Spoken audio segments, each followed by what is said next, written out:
పంపించేయాలని నిర్ణయించుకున్నారా? తల్లి, నిన్నొక మంచివాడి చేతిలో పెడితేనే కదమ్మా నాకు సంతోషం. మిమ్మల్ని వదిలేసి నేను ఎలా ఉండాలి నాన్న? ఏంటమ్మా నువ్వు అనేది? నా గురించి నీకు తెలుసు కదా తల్లి. కాస్త నవ్వు. వాళ్ళ దగ్గరికి వెళ్తున్నాగా ఇలా ఏడవకూడదు. మొదటిసారి సారీ కట్టుకోవడం లేట్ అయింది. అయ్యో మరేం పర్లేదన్నా. మీకు బంధువులు ఎవరు లేరా? ఏమైనా కావాలంటే అడుగు. మీ పేరేంటి? అను. ఆ అమ్మాయి సిగ్గుపడే మనస్తత్వం కాదు, బిఎస్సి చదువుతోంది. చూసాగా చాలా పెద్ద చదువు చదివింది. మీరేం చేస్తారు? అదేంటంటే ఏ పని చేస్తే ఏముందండి, ఏ పని అయినా ఒకటే కదా. ఏదో తెలుసుకోవాలని అడుగుతున్నారన్నా, అంతే. మీరేం చేస్తారు? ఏ అంటే నువ్వు మళ్ళీ అదే అడుగుతున్నావు. అన్నది సమాజ సేవయ్యా. హలో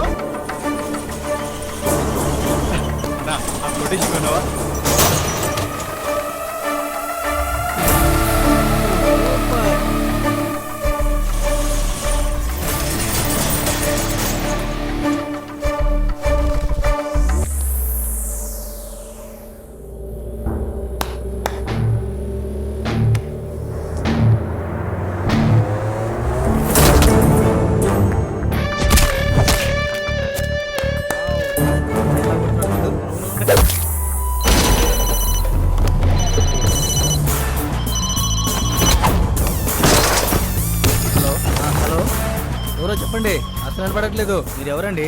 ఏం కావాలి? అసలు విషయం చెప్పండి. నేను విజయ్ ఫ్యాన్ టోనీని మాట్లాడుతున్నాను. చెప్పండి. హలో, నేను థియేటర్లో ఉన్నాను, నాకేం వినపడట్లేదు. చెప్పండి, మీరు ఎవరో? ఏమండి వినపడుతుందా? హలో,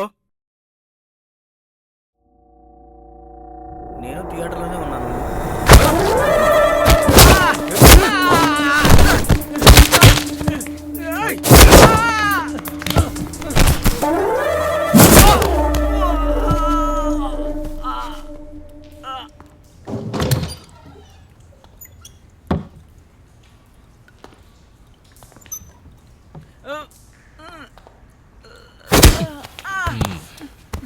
వీడి సంగతి నేను చూసుకుంటా, నువ్వు డోర్ దగ్గరికి వెళ్ళు. సరే అన్న.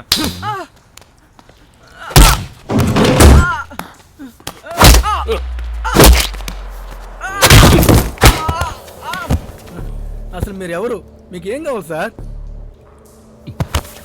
చంపడానికి డీల్ చేసుకుని చాలా రోజులైంది.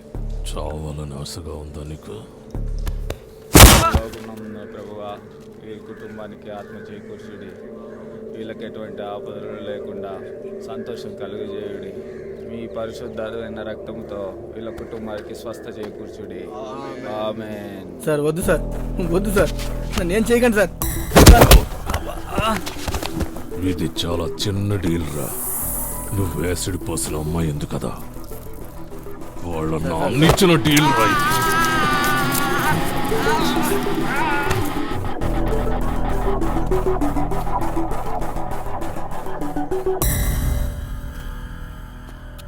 బాడీ ఎప్పుడు తీస్తారు?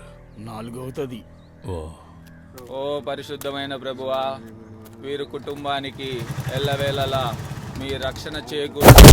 ఏయ్, కాలుతుందా? కాలుతుందిరా. నువ్వు ఈ భూమి మీద ఉండకూడదురా. ఆడపిల్లలున్న ప్రతి తండ్రికి ఇలాంటి దుర్మార్గుడి గురించి చెప్తా. Sir sir